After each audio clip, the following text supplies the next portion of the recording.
Today I will be going over our project, Implementing OpenRAN, Democratizing 5G Communications.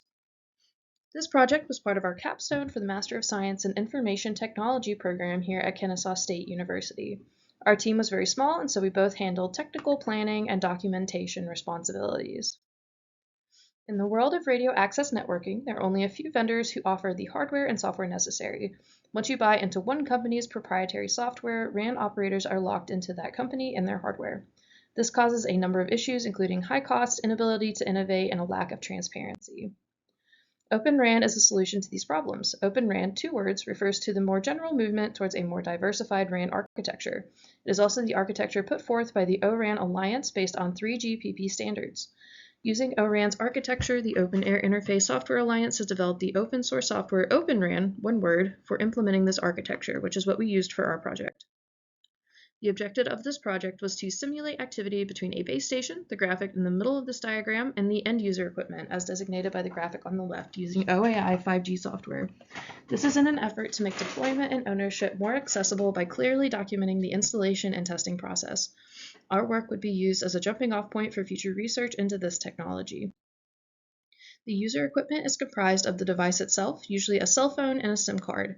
The G-Node B, the radio transmitter or base station, is what the UE initially connects to and authenticates against. This is the interaction we simulated for this project. In a real-world scenario, the UE and G-Node B would then connect to a wider core network to allow the transmission of data outside of your local RAN. This is what happens every time you transmit data from your device to another across the country or world. There are different layers as designated in the 5G architecture, and each layer has different protocols associated with it. Here's a simplified diagram of the layers of each plane. For our project, we focused only on the G-Node B and UE interactions, as could be simulated on a single server, and documented the communications between each layer and component. Here's a short demo of the interaction between our components. On the left is the base station, the top is our UE, and the bottom right is our Wireshark output.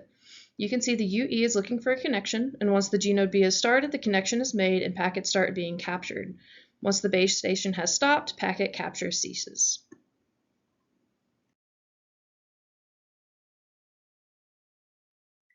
Here's a breakdown of the attachment procedure between UE and G-Node B, which is what occurs before data begins to send to the core network.